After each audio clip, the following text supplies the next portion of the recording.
What's good with you YouTube fam? You guys are now watching another segment of Thecalieffect, King of Games, or you guys should just call me Leon or Cali today. Why? Because if you are looking for a Yu-Gi-Oh video, then click somewhere else. This is a video specifically for the fans. This one's even more specifically towards the fans than the other ones because in this video, I answer your questions. So for the people that want to be able to ask questions, go ahead and add me on Facebook, and once every blue moon, I will post ask me questions for the next video. You ask, then you shall receive. So let's start off with Alan Wantroba, and his question was really interesting. He says, is it better to play casual decks at a local event or go for a more competitive deck?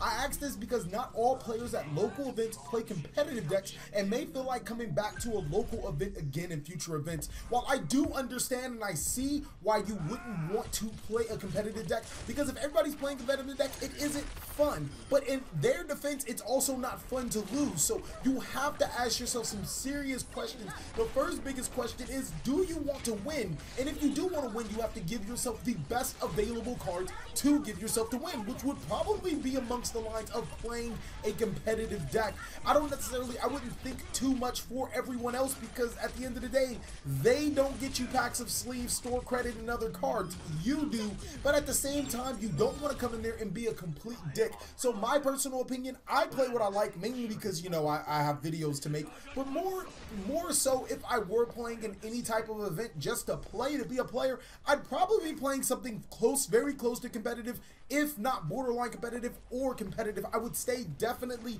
in that range. Brandon Kirk says, is Yugioh dying? You should probably check my video from yesterday. I hope you guys have enjoyed it. Obviously, this is recorded before that video went up, so I don't know about the responses just right now, but check out that video on my thoughts on Yu-Gi-Oh! Dying. Henry Cav Torino Roberts, actually, let me get back to that question.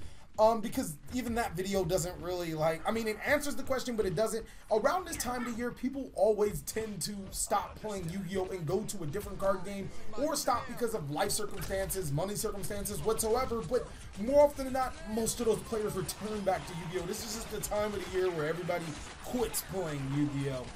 Henry Cav Torino Robinson 3 says, or just Cav the New York guy, what is the best way to effectively build a 2-engine competitive deck?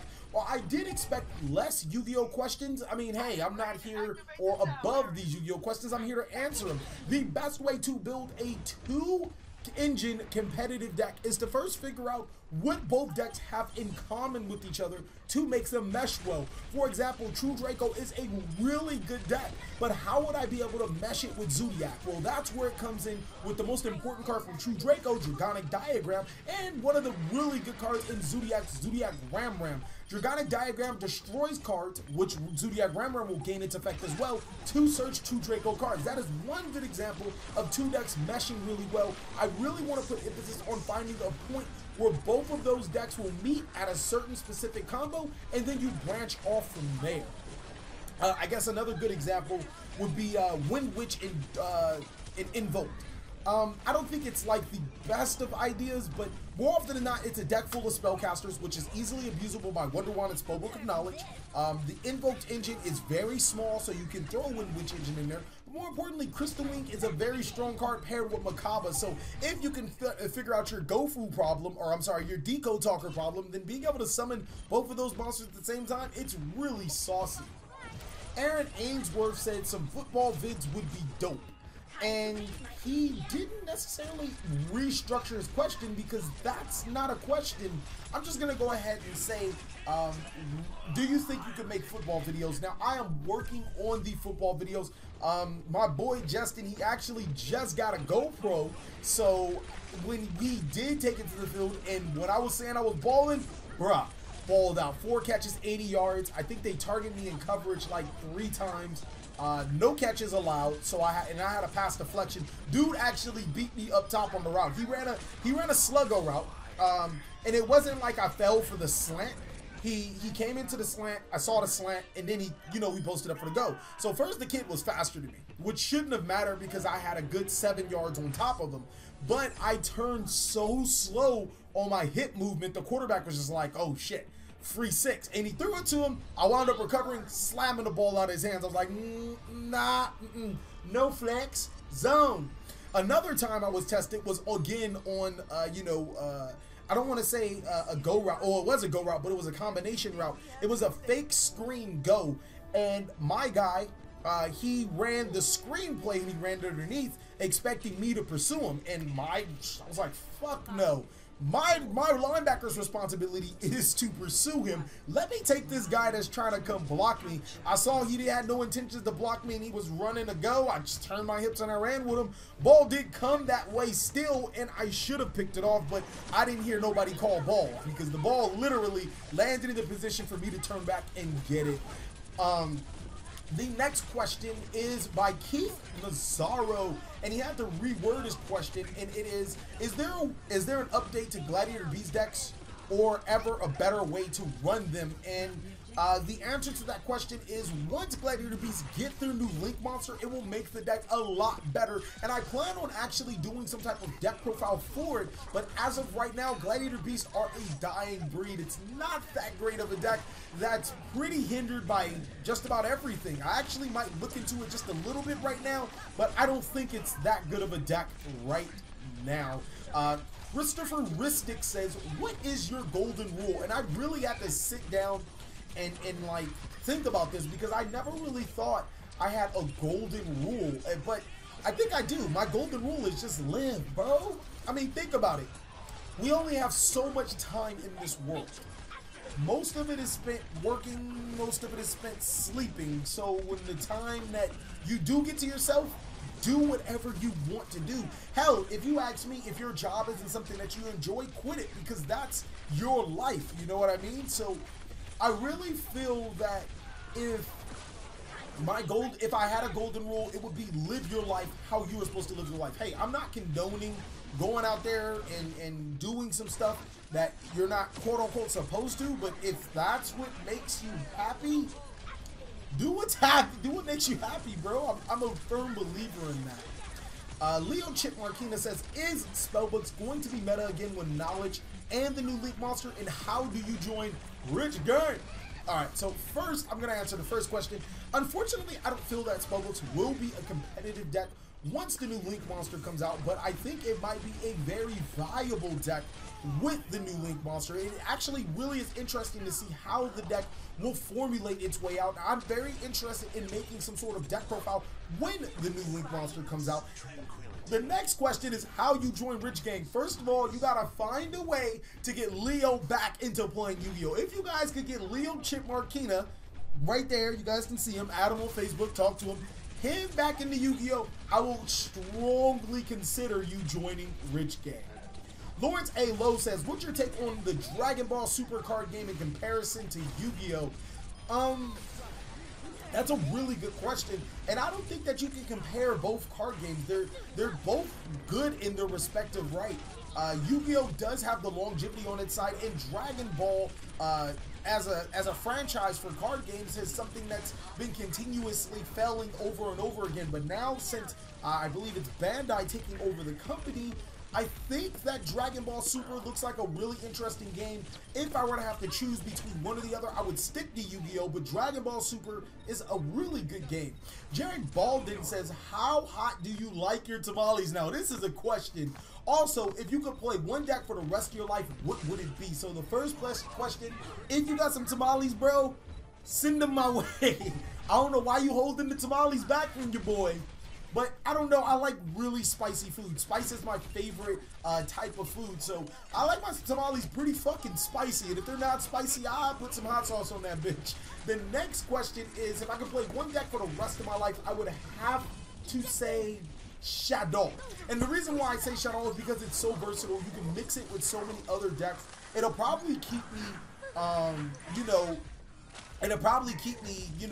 functioning or well, but that's only if Construct is off the list. I don't think I would play it if Construct wasn't off the list, which is the reason why we're not even touching it. Jacoby Ramiro says, a breakdown of what needs to be stopped.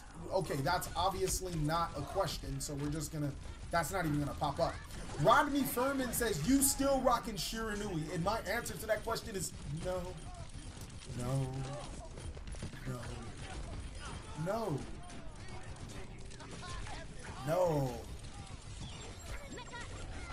Unfortunately, Shiranui is, you know, actually, I don't really want to say unfortunate. It's a really good deck. I just haven't been playing it. I actually might look back into it, possibly for another deck profile. Jacoby Romero actually says, what's your favorite deck and favorite card of all time? Fuck. That's a good question. My favorite deck of all time actually isn't Shadow. You would be surprised that, you know, that I picked up Shadow, and, you know, I easily pick Shadow, but it's not my favorite deck. I don't think I can give you an answer for that. I really don't. There's so many awesome decks. I want to, like, say Synchro Cat. I want to say Fire Fist. I want to say Shadow. Shadow is in the mix. I want to say, you know, a Pendulum Magician. I actually really like the art of ABC. ABC is my favorite deck of all time because it took one of my favorite strategies of all time when Kaiba used X, Y, and Z, and it retrained them as a very competitive deck. So ABC is one of my favorite decks of all time. Also with Yang Zing, Fire Fist, Shadow, Burning Abyss. I love Burning Abyss. I just like so many decks, but if I had to pick one as my favorite deck, ABC. And my favorite card of all time, surprisingly, isn't Arclore Christie. You guys would have never guessed. It's actually Light and Darkness Dragon. I just love the artwork. I love the card. I love its effect. I love everything about the card. It's such a really fun card to play. Luke Howie says, who's winning the Super Bowl? Who that say they gonna beat them Saints? Who that say they gonna beat them Saints, my boy? Who gonna beat them? Nobody ain't gonna beat them. Actually, the game is on right now, or not right now, but today, and I'm like, boy. And as of today, obviously I recorded this days before, but when the video goes up, it's today. I feel like if the Saints can beat the Vikings, I don't think that there's a single team in the NFL that can stop them. It would be really fun to see the Saints beat the Vikings and the Patriots in the Super Bowl. For the people that didn't know, those were the Saints' first two games and their first two losses, and both the Patriots and the Vikings completely embarrassed New Orleans. So being able to have your take on revenge on both of the teams you lost to in the beginning of the season is like a story made in heaven. Jovan Charlton says, do you play other strategy card games besides Yu-Gi-Oh! Like Shadowverse? Now, I don't know what Shadowverse is. I've never heard of that card game. Let me... Shadowverse. And it looks like Shadowverse is somewhat similar to Hearthstone. And I don't want to offend Shadowverse players, but that's just what it looks like to me. And no, I don't think I would ever play Shadowverse just looking at it. I don't think it's an attractive game whatsoever. But the obvious answer would be yes, Dragon Ball Super. Like, if you haven't been paying attention, I've been playing Dragon Ball Super for a little bit. It's a pretty fun card game. But outside of Dragon Ball Super, another card game that I find really fun is DC Deck Builder. Now, that is a pretty fun card game. It's not necessarily anything like Yu-Gi-Oh! Or Pokemon or, you know, Dragon Ball Super. It's its own type of board game-like card game, kind of like Monopoly or whatever. But it's really fun to play. Other than that, don't really play card games, actually, to be real with you guys. I don't play Dragon Ball Super at... actually, I do, but it's not like... I don't play Dragon Ball Super. I just have the cards. I kind of play it. Yu-Gi-Oh! Is the only card game or the only strategy game I'm invested into other than Overwatch and Madden. Preston Daniel says, when did you choose to do that hairstyle? My son is 6. I think I got it when he was 2. So 4 years ago. That would make 2014. And what people don't understand is that locks aren't necessarily, like, it's not like, oh, let me get locks. Locks is a commitment. It's a lifestyle. It's something that you do with dedication, and my locks are my dedication to my children. Romeo Del Rio says, what in your opinion is the best hand trap monster in the game and why? I don't know if that's a trick question. No, just playing. But easily the best hand trap in the game is Ash Blossom and Joyous Spring. For a long time, it was Maxi and then Effect Veiler. But Ash Blossom has no competition when it comes to hand traps, especially since Ash Blossom can stop the aforementioned hand trap, the best hand trap, just by its effect. Ash Blossom is really good in a format heavily dependent on searching and summoning from the deck. Christopher Wisik says, okay, I kind of got an odd one, but what does the color orange represent in your alignment and faith? That is a very odd question. I don't even think I know how to answer that one. It's not a bad question, just an odd question, like you said. Okay, as you guys didn't know, I don't necessarily have a religion. I'm not religious, but I have my beliefs. Orange would represent orange. I just don't know how to answer that question. I'm so sorry. I wish I did. I can tell you, I know it's a completely opposite color, but I always tend to get shit for free that's green. Like, people have given me so many things for free, and every single time it happens to be a shade of green. I believe, if I'm going in the correct place, orange is not the polar opposite, but an opposite of green, so I'm assuming that orange is taken away from me? I have no idea. Nick Carter says, when designing a competitive deck, what is your thought process? That actually sounds like a really good video. But my first thought process is establishing a goal, obviously.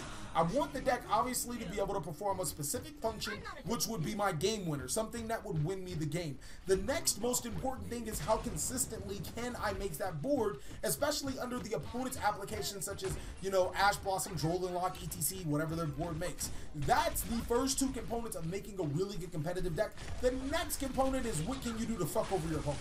That's the three processes, and I'm thinking about making a video about that to go in a little bit more detail. That's a really good question. Garrett Yakushi says, who you got getting the NBA MVP this year? And I'm going to look at him like, you asking a football player about a basketball MVP. I have no fucking idea. I don't even watch basketball.